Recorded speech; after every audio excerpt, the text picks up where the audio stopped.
So we are discussing about chapter 2 of civics, that is federalism, and we are discussing about the features of federalism. In the previous classes we discussed about the features of federalism, and as far as I remember we had discussed 5 features, right? So today we are going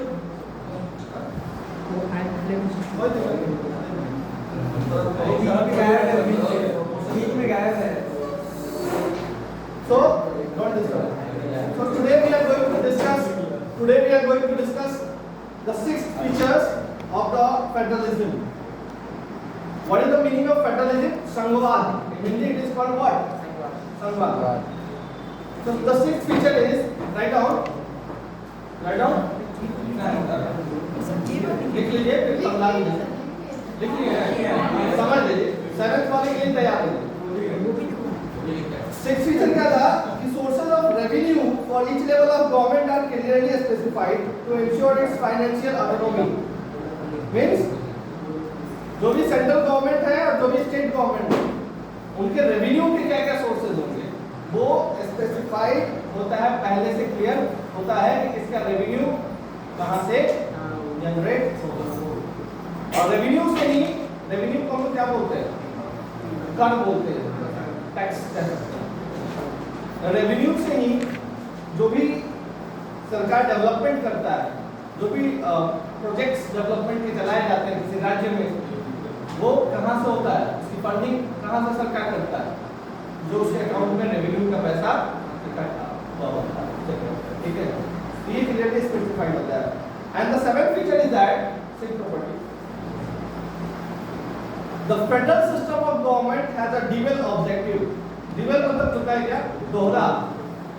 dual objective होता है. पहला objective होता है to safeguard and promote unity of the country. What is the meaning of unity? Ekta.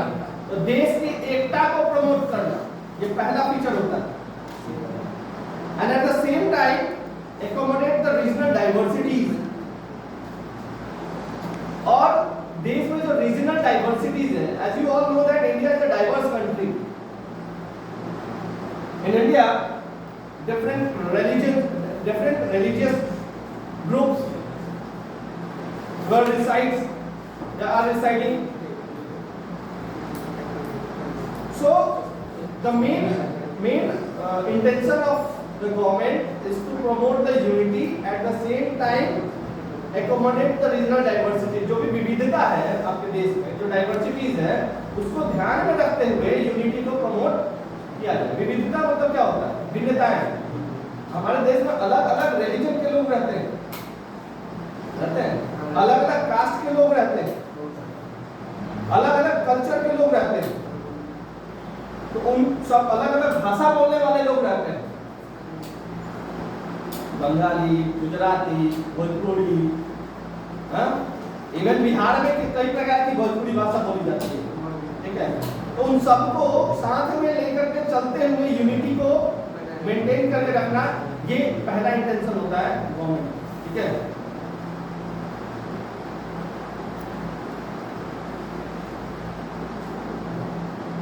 An ideal federal system has the both aspect, mutual trust and agreement to live together. So the exact balance of power between the central and the state government varies from one federation to another. This balance depends upon mainly on the historical context in which the federation was formed. यहाँ पे जो ideal federal government होता है, उसके 2 मुख्य aspects होते हैं. एक तो म्यूचुअल ट्रस्ट होना चाहिए. म्यूचुअल ट्रस्ट मतलब विश्वास. ट्रस्ट मतलब क्या होता है? आपसी विश्वास होना चाहिए सेंटर में और स्टेट में, और एक साथ रहने मतलब किसी भी प्लेटफॉर्म पे मिलजुल करके उस पर फैसला करने का भी इंटेंशन रहना चाहिए. यानी कि सेंटर कुछ और फैसला दे रहा है तो स्टेट कुछ और निर्णय कर रहा है. ठीक है, वो बेसिकली क्या होना चाहिए? हाँ, म्यूचुअली आप कह सकते हैं म्यूचुअली अग्रीमेंट से लिया गया जो फैसला है वो पूरे देश में लागू होना चाहिए. ये एक मुख्य विशेषता होता है. फेडरल सिस्टम ऑफ गवर्नमेंट, ठीक है, अब मैं क्लियर। अच्छा, दूसरा इसमें है कि जो पावर है सेंटर और स्टेट का, ठीक है, वो डिपेंड करता है कि फेडरेशन का फॉर्मेशन कैसे हुआ। अब यहाँ पे हम लोग बात करेंगे कमिंग टुगेदर और होल्डिंग टुगेदर फेडरेशन। तो हाँ, जो बैलेंस है, जो पावर ऑफ द बैलेंस है, जो बैलेंस ऑफ द पावर जो है सरकार में, जो सेंटर और स्टेट है, that basically depends upon how the federation has been form. Federation कैसे बना? तो दो प्रकार से बना, पहला कमिंग टुगेदर फेडरेशन और दूसरा होल्डिंग टुगेदर। ये बड़ा इंपॉर्टेंट है, समझ लो ना, इसको आईएमपी मार्क कर लो, ये वेरी इंपॉर्टेंट मार्क कर लो। कमिंग ये तुरंत पीटी में ही दे देगा या हाफ ईयरली में देगा तुमको, ठीक है, गारंटीड है, लिख लो। पहले लिख लो कमिंग टुगेदर फेडरेशन होता क्या है, what do you mean by coming together federation.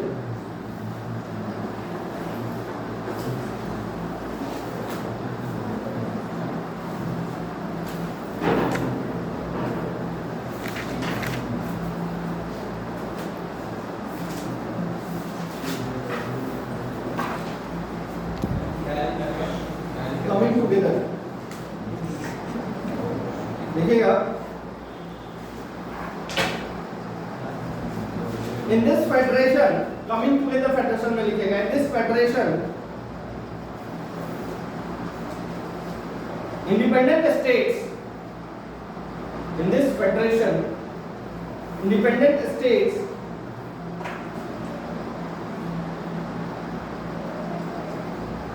coming together on their own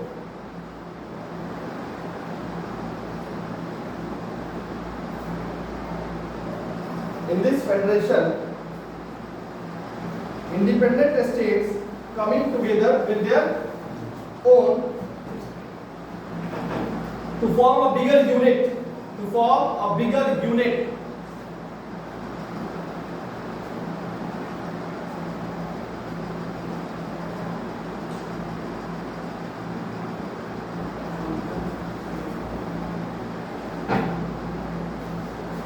मैं फिर से रिपीट कर रहा हूं, in this federation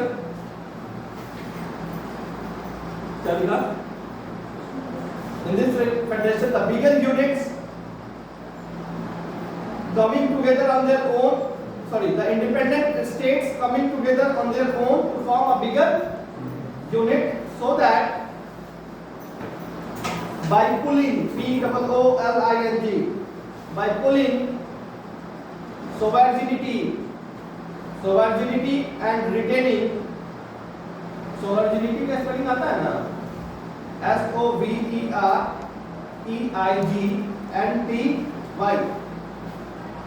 by pulling sovereignty and retaining identity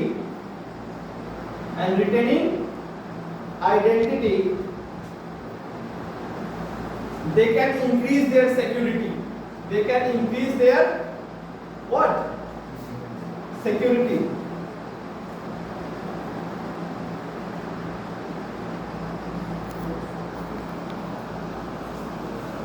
coming together federation basically USA, Switzerland और ऑस्ट्रेलिया में, समझ रहे हो ना।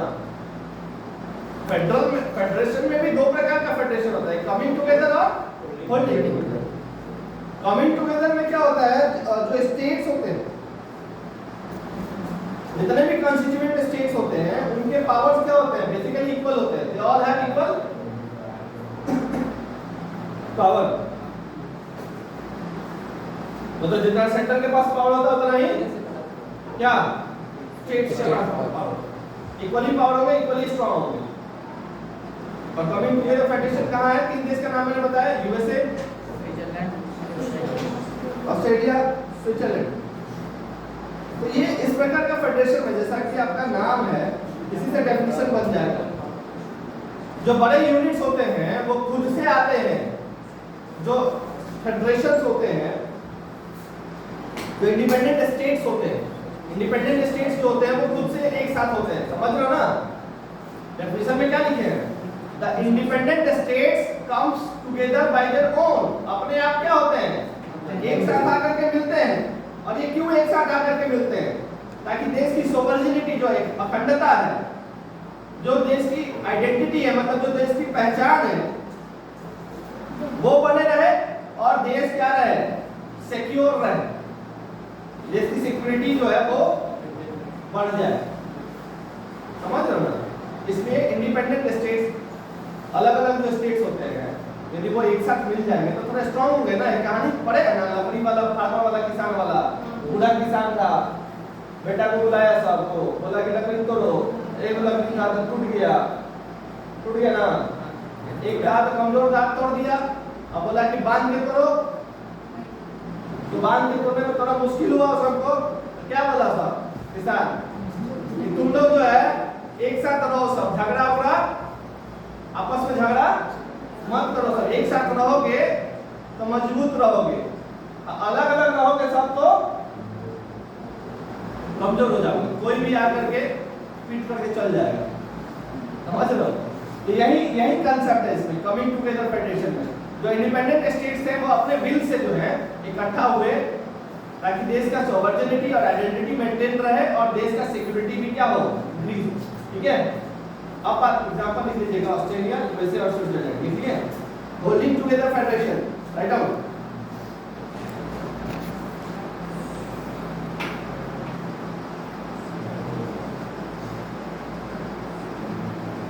लिखिएगा इन दिस, होल्डिंग टुगेदर में लिखिएगा in this a large country decides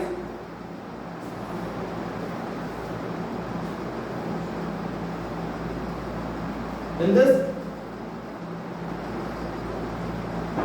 a large country decide to divide its power between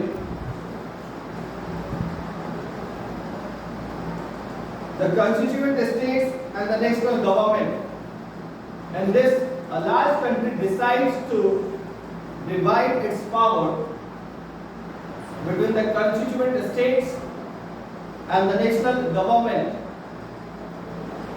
between the constituent states and the national government. Example में इंडिया, स्पेन एंड बेल्जियम।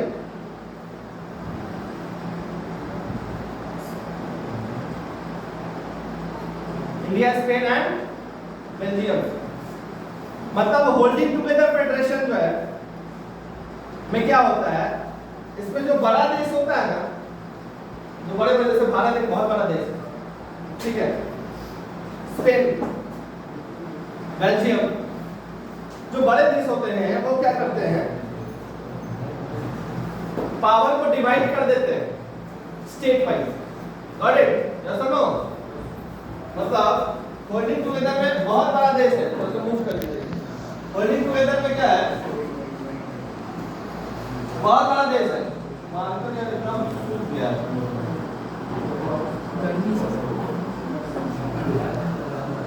बहुत बड़ा देश है, थोड़ा सा समझ लो। अब ये क्या करेगा, ये पावर, मान लो ये सेंटर है, ठीक है ना,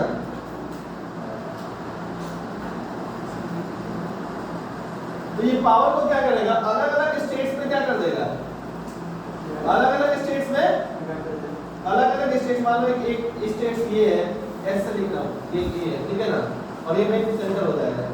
अब ये पावर को क्या कर दिया सब में, लेकिन अपना जो मेन चाबी है ना वो कौन रखा, सेंटर रखा। सबसे ज्यादा पावरफुल कौन होता है, सेंटर होता है, किसमें, होल्डिंग टुगेदर फेडरेशन।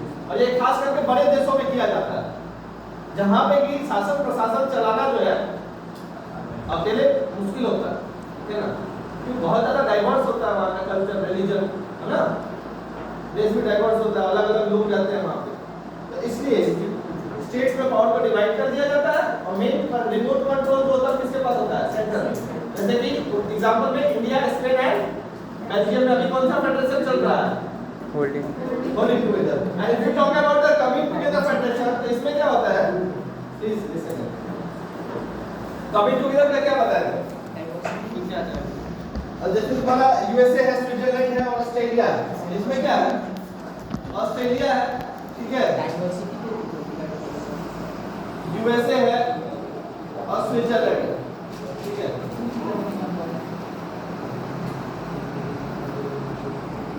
ये देश है ना, मान लो ऑस्ट्रेलिया का एग्जांपल ले लो। ओए, तो ऑस्ट्रेलिया में क्या होता है, क्या है कि जो इंडिपेंडेंट स्टेट्स थे, इंडिपेंडेंट स्टेट्स मतलब जो छोटे छोटे, जैसे अपने भाषा में बोले रजवाड़े जो थे, ठीक है ना, जो छोटे छोटे जो स्टेट्स थे, प्रेसिडेंट स्टेट्स थे, वो क्या किए,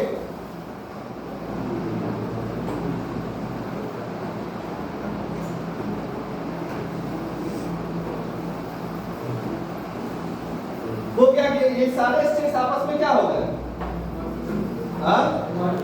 मर्ज हो गए। ये क्या हो गया, ये आपस में बाउंड्री को क्या किया उन्होंने, हटा दिया। क्या किया, हटा दिया। समझ गए, रहेगा स्टेट्स ही, लेकिन ये आपस में क्या हो गया, एक बड़ा यूनियन इन्होंने बना दिया। हमारे इसका ये कंट्रोल सेंटर, ठीक है। अब इसमें क्या किया, ये सेंटर है मान, ठीक है ना, इसने पावर को ऐसे डिस्ट्रीब्यूट किया कि जितना सेंटर के पास पावर रहेगा उतना ही पावर किसके पास रहेगा, यानी कि सब बराबर स्ट्रांग रहेगा सब। समझ रहे हो ना। और ये लोग अपने विल से एक यूनिट बना लिया, पहले इंडिपेंडेंट था लोग और अपने विल से एक यूनिट बना लिया। और पावर जो है जितना सेंटर के पास रहेगा उतना ही हर स्टेट्स के पास रहेगा। बट इसमें थोड़ा अपोजिट होता है, सेंटर थोड़ा ज्यादा पावरफुल होता है, स्टेट्स के पास पावर थोड़ा क्लियर है ना। तो इसमें नोट में लिख लीजिएगा, in holding together federation, write down in note, in holding together federation, in holding together federation, the central government tends to be more powerful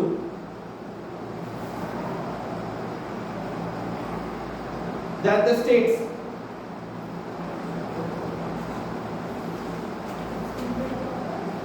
Tends to be more powerful than the states.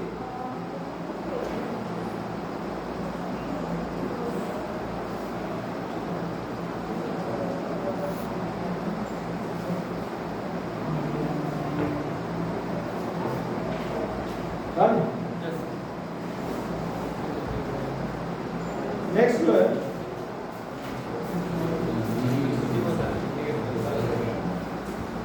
थोड़ा सा brief कर देना, ठीक है। What makes India a federal country? Bharat को कौन कौन सी ऐसी चीजें हैं जो कि फेडरल कंट्री बनाती, ठीक है। तो इसमें हम लोग दो तीन चीजों के बारे में डिस्कस करेंगे। पहले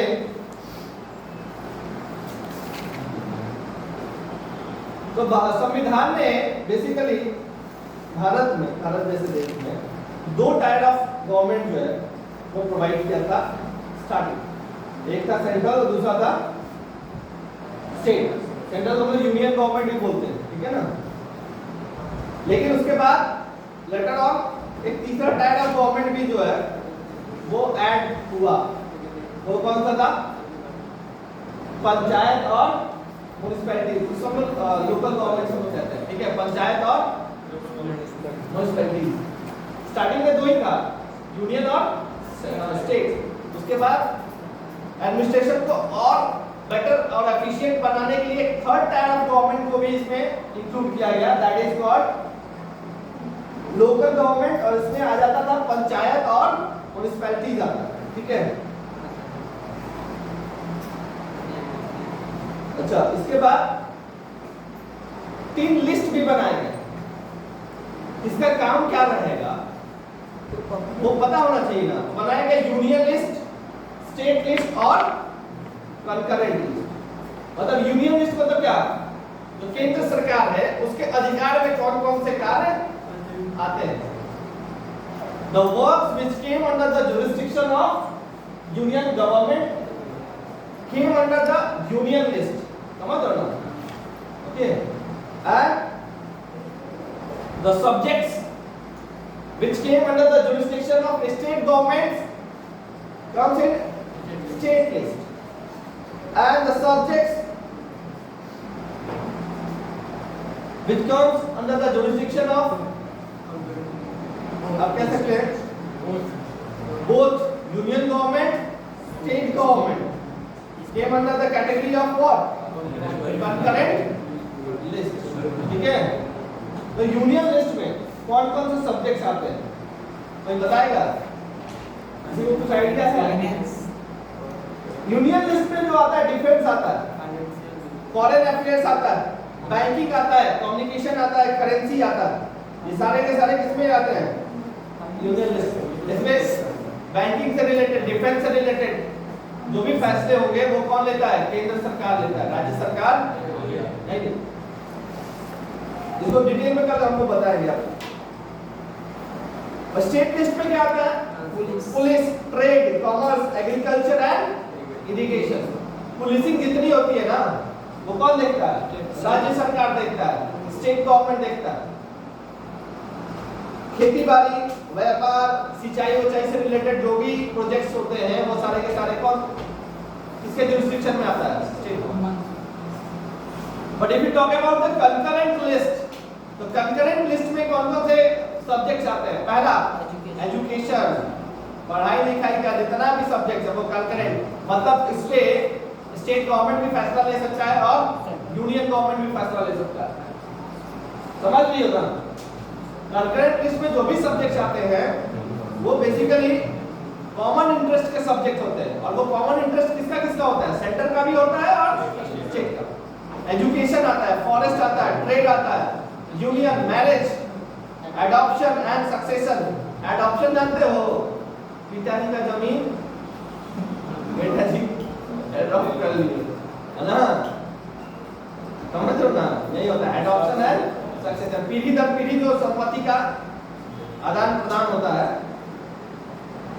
एजुकेशन, शिक्षा से जुड़ा हुआ जो भी फैसला होता है, शादी विवाह से जुड़ा हुआ जो भी फैसला है, लड़का लड़की के शादी का उम्र क्या रहेगा, ये सब राज्य सरकार भी तय कर सकता है और केंद्र सरकार भी। क्या उम्र है पता है? क्या उम्र है? वो आएगा क्या अभी शादी का उम्र? 18 चल रहा है।